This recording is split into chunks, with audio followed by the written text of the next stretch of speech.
오늘 이야기는 소설 구성으로 치면 위기에 해당됩니다.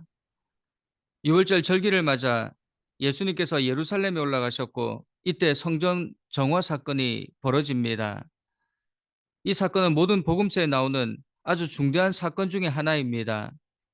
특별히 공관복음서에는 이 사건을 예수님 생애 마지막 일주일 첫날에 일어난 것으로 기록하고 있습니다. 그런데 이것이 왜 위기인가? 이것은 예수님께서 살던 당시 팔레스타인의 상황을 알아야 이해할 수 있습니다. 예수님이 탄생한 곳은 유대 지역 베들레헴이었습니다.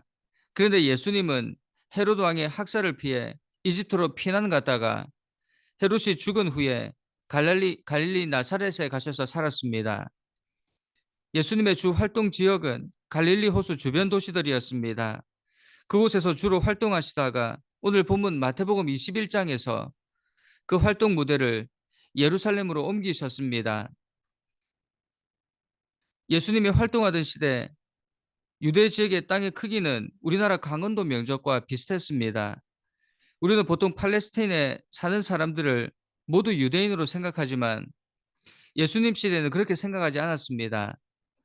예루살렘이 포함된 유대 지역에 사는 사람들은 유대인으로 알려졌습니다. 그런데 유대 지역 위쪽 사마리아 지역 사람들은 비유대인이 보기에는 유대인과 크게 다를 바가 없지만 유대인과 사마리아인은 서로를 확실히 구분했고 나아가 서로를 정오했다는 것입니다. 또 유대 지역의 유대인은 갈릴리 지역 사람을 유대인이라 부르기보다 갈릴리인이라 불렀습니다. 우리가 서로가 유대인, 사마리아인, 갈릴리인으로 불렀고 이들은 서로에게 적대적이었습니다. 예수님은 갈릴리 사람으로 갈릴리 유대 문화 속에서 살았습니다. 유대인은 갈릴리를 이방인의 땅이라 불렀습니다. 유대인이기는 하지만 자신들과는 다르다고 본 것입니다. 그런 유대 지역 유대인들에게 예수님은 환영받았을 리 없습니다. 예수님의 도발적인 가르침, 급진적인 선포에 대한 소문은 이미 예루살렘까지 퍼졌고 종교 지도자들은 예수님을 붙잡아 죽이려고 안달이었습니다. 그런데 예수님은 갈릴리에 머물지 않고 예루살렘으로 갑니다. 예수님께서 그곳에 가게 되면 유대 권력층과 직접 대면할 수밖에 없었습니다. 그들이 예수님을 가만두지 않을 것이 확실한데 왜 굳이 예루살렘에 가셨을까? 예수님은 하나님의 뜻을 이루기 위해 위험을 무릅쓰고 반드시 예루살렘에 가야 했습니다. 예수님은 예루살렘에 들어서자마자 유대교의 핵심 상징인 성전으로 가셨습니다. 그리고 그곳에서 벌어지는 일이 오늘 본문 말씀입니다. 유대인들과 정면 충돌. 그래서 오늘 본문은 위기입니다. 예수님은 성전을 보고 분노하셨습니다. 성전을 책임지는 지도자들은 하나님의 집, 기도하는 집인 성전을 장사하는 집으로 만들었고 성전을 돈벌이에 이용해서 강도짓을 하고 있었기 때문입니다. 성전을 통해 사람들에게 마땅히 전해져야 할 은혜와 복이 차단되어 있었습니다. 그래서 예수님은 참을 수가 없었습니다.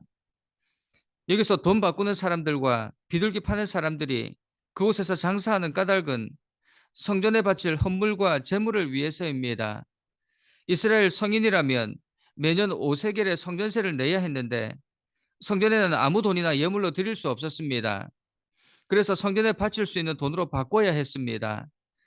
다른 돈은 다 부정해서 하나님이 받지 않는다는 것입니다. 제물도 마찬가지입니다. 구약 제사는 대부분 동물을 태워서 드려야 했습니다. 그런데 멀리서 짐승을 끌고 오면 흠이 생길 가능성이 있기 때문에 성전 담장 밖 뜰에서 동물을 사고 팔았습니다. 사람들의 편의를 위한 이 같은 일은 전혀 이상할 것이 없었습니다. 그런데 예수님은 이 모습을 보시고 뒤집어 엎으셨다는 것입니다. 심한 말씀도 하셨습니다. 이때처럼 예수님께서 화를 내신 적이 없었습니다. 예수님께서 결벽증이 있어서 그렇습니까? 왜 그렇습니까? 성경에서 상행위를 하지 말라는 뜻입니까? 곰곰이 생각해 보니 이것은 성전의 가장 본질적인 기능인 제사를 중지시킨 것입니다. 재물 없이 제사를 드릴 수 없기 때문입니다. 그런데 성전의 기능을 멈추게 하면서 예수님은 말씀합니다. 내 집은 기도하는 집이라고요. 성전은 기도하는 곳, 하나님과 인간이 만나는 곳인데 현재 성전은 신과 인간의 만남을 도리어 불가능하게 만든 것입니다. 신의 이름으로 인간을 억압하는 곳으로 전락하고 말았습니다. 오늘 말씀을 통해 주님은 우리에게 무엇을 알려주기 원하셨는가? 성전 다움, 교회는 교회다워야 한다는 것입니다. 여러분, 우리 교회는 성전 다움을 지키고 있습니까? 하나님을 만나는 장소로 은혜와 복의 통로가 되고 있는가 하는 점입니다. 그렇다면 성전 다움이란 무엇입니까? 왜 예수님은 위기를 자초하시면서까지 이 성전 다움을 지켜내려고 하신 것입니까? 예수님께서 지켜내려고 한 성전 다움은 먼저 성전은 기도하는 집이라는 것입니다. 13절에 예수님은 성전의 정의를 이렇게 내리십니다. 내 집은 기도하는 집이라. 예수님께서 왜 분노하셨는가? 왜 분노하셔야 했는가? 아버지의 집이 그 기능을 상실하는 것을 보고 참을 수 없었습니다. 성전이 성전다움을 잃어버리고 강도의 소굴로 변했기 때문에 성전은 그곳에서 기도의 역사가 일어날 때 빛을 발합니다. 기도는 하나님과 연결되는 통로입니다. 그분과 교제하고 그분의 뜻을 묻고 내 뜻이 아닌 그분의 뜻을 이루기 위해 하나님의 능력과 지혜를 얻는 통로가 곧 기도입니다. 이러한 일들이 성전에서 일어나야 합니다. 그럴 때 성전이 성전다워집니다. 그런데 지금의 교회들은 웅장한 건물을 짓고 사람들을 밤낮으로 모아 부르짖게 기도하면서 하나님 보좌를 움직이라, 하나님 뜻을 관철시키라 독려합니다. 그런데 그 기도의 내용들은 대부분 자신의 이익과 세력 확장에 관한 것입니다. 종교 지도자들은 하나님과 사람들 사이를 자꾸 벌려놓습니다. 그래서 오늘 예수님은 분노하셨던 것입니다. 제 기능을 하지 못하는 성전, 종교 지도자들, 여러분 이런 일 앞에서 우리에게도 분노가 있어야 합니다. 하나님의 집, 교회가 그 기능을 상실하고 세상과 타협하는 것을 볼 때, 교회다움을 잃어버리고 세상의 지탄을 받을 때 우리는 분노해야 합니다. 위험을 무릅쓰고 교회를 어지럽히는 모든 것을 제거해야 합니다. 우리 안에 이러한 거룩한 분노가 있어야 합니다. 그런데 지금의 교회를 보면 점점 이러한 의로운 분노가 사라져 갑니다. 세상과 타협하다 못해 세상을 앞질러 갑니다. 예수님께서 이런 모습을 보시고 눈물을 흘리셨습니다. 예루살렘아 예루살렘아 선지자들을 죽이고 내게 파송된 자들을 돌로 치는 자여 암탉이 그 새끼를 날개 아래 모음같이 내가 내 자녀를 모으려 한 일이 몇 번이더냐. 그러나 너희가 원치 아니하였도다. 보라 너희 집이 황폐하여 버려진 바 되리라. 그리고 성전이 무너질 것을 예언하셨습니다. 여러분, 교회가 성전이 재구시를 하지 못하면, 교회다움을 잃어버리면 그 교회는 무너지고 만다는 것입니다. 오늘 본문에서 예수님은 성전, 교회의 생명이 어디에 있다 말씀합니까? 교회의 생명, 교회다움은 기도에 있습니다. 기도가 무엇입니까? 기도하다는 헬라 단어는 가까이, 곁에라는 단어와 소유하다, 붙잡다, 함께하다는 단어의 합성어입니다. 즉 기도한다는 것은 하나님을 내 곁에 가까이 모신다는 의미이며 또한 하나님을 향하여 열심을 가진다는 의미입니다. 여러분, 우리 교회가 아름다운 교회, 하나님이 함께 하시는 교회가 되기 위해서는 기도하는 교회가 되어야 합니다. 모든 성도가 기도로 하나가 되어야 합니다. 느헤미야 시대에 무너진 성전을 보고 온 백성이 기도하고 금식할 때 하나님은 다시 교회를 재건하게 하신 것처럼 오늘 우리는 기도를 통해 다시금 교회가 하나 되고 일어서게 해야 합니다. 예수님께서 예루살렘에 입성하셔서 첫 번째로 한 일이 성전을 깨끗하게 한 일이었다는 것을 우리는 기억해야 합니다. 오늘날 교회는 거룩하고 깨끗한 모습을 유지하고 있습니까? 교회담을 지키기 위해 노력합니까? 주님께서 우리 교회에 오셨을 때 산정현 교회는 과연 칭찬받을 수 있는 교회입니까? 만일 예수님께서 오늘 이 땅에 교회에 오신다면 2000년 전과 같이 또다시 채찍을 들지 않으실까 두렵습니다. 오늘날 종교 지도자들은 2000년 전 종교 지도자들과 차이가 없습니다. 여러분, 우리 교회가 그때처럼 예수님의 채찍에 책망받지 않으려면 교회다움을 회복해야 합니다. 교회다움을 회복하는 길은 기도하는 교회가 되는 것입니다. 교회를 기도하는 집으로 만들어야 합니다. 교회뿐만 아니라 우리 가정도 기도하는 집으로 만들어야 합니다. 그래서 우리가 있는 곳은, 모이는 곳은 어디든지 하나님을 예배하고 기도하는 곳으로 만들어야 합니다. 그래야 이 땅에 다시 하나님의 놀라운 부흥이 일어나게 될 것입니다. 여러분, 우리 산정인교회가 교회담을 회복하도록 힘써 기도합시다. 진정으로 하나님을 예배하고 기도하는 사람들이 모이는 거룩한 처소가 되도록 기도합시다. 그러면 하나님은 우리 교회를 통해 이 땅에 새로운 부흥의 역사를 써 나가실 것입니다. 두 번째로, 성전다움이란 불의가 없어야 합니다. 성전이 그 순수성을 상실할 때 성전은 세속적인 장소로 전락하게 됩니다.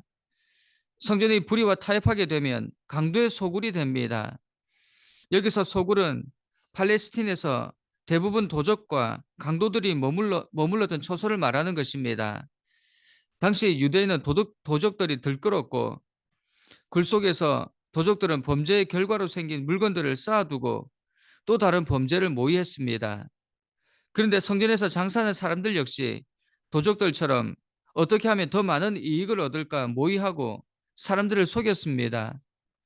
그들 속에 불의와 탐심이 가득했습니다. 또한 그들은 희생을 드리는데 꼭 필요한 물건들을 독점하여 아주 비싼 값으로 팔아서 가난한 사람들을 속여 강도와 다름없는 이익을 취했습니다. 이 모습을 보시고 성전에 들어가신 예수님은 매매하는 모든 자들을 내어 쫓으시고 돈 바꾸는 사람, 비둘기 파는 사람들의 의자를 둘러 엎으셨습니다. 예수님은 성전에서 행해지는 불의를 보시고 침묵하지 않으셨습니다. 예수님은 성전다움을 파괴하는 모든 것에 맞서 싸우셨습니다.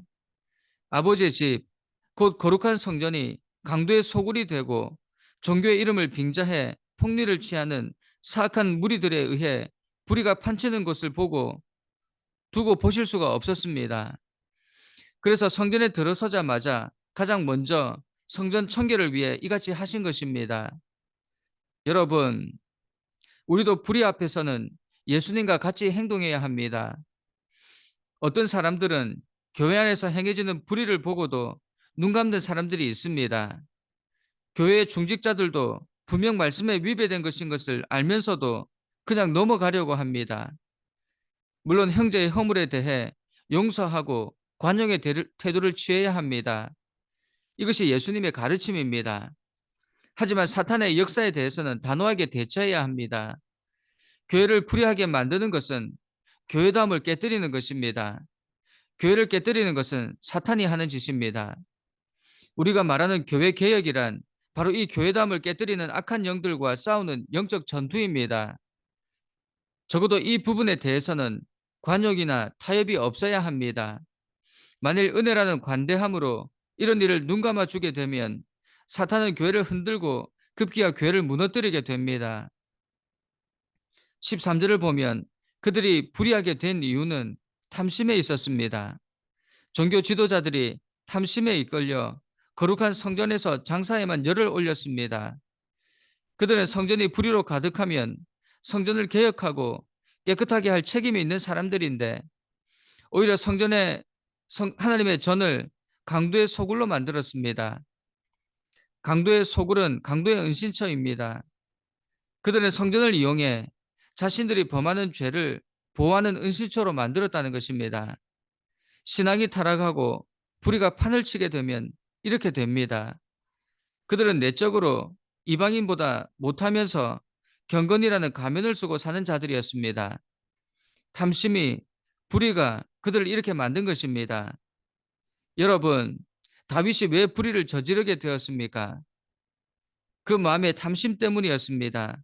대낮에 남의 아내가 모욕하는 것을 보고 목욕하는 것을 지켜보다가 그 마음에 탐심이 생기게 되었고 그것 때문에 십계명을 범하게 된 것입니다.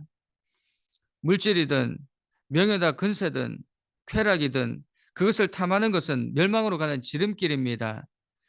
유대 종교 지도자들도 오늘 예수님께 책망받았던 것이 바로 이 탐심, 물질에 대한 욕심 때문에 그들이 불의를 저질렀기 때문입니다. 그러므로 교회 안에서는 어떠한 불의도 눈 감아 주어서는 안 됩니다. 결국 그것 때문에 무너지고 말 것입니다.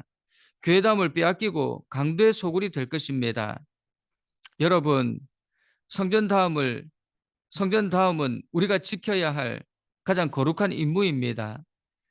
성전은 기도하는 집, 불의가 없는 깨끗한 곳이 되어야 합니다. 2000년 전 성전을 방문하신 예수님께서 성전을 정화하시고 종교 지도자들을 책망하신 이유는 바로 성전다움이 무너졌기 때문입니다. 예수님께서 오늘 우리 교회를 방문하신다면 과연 우리는 칭찬 들을 것인가?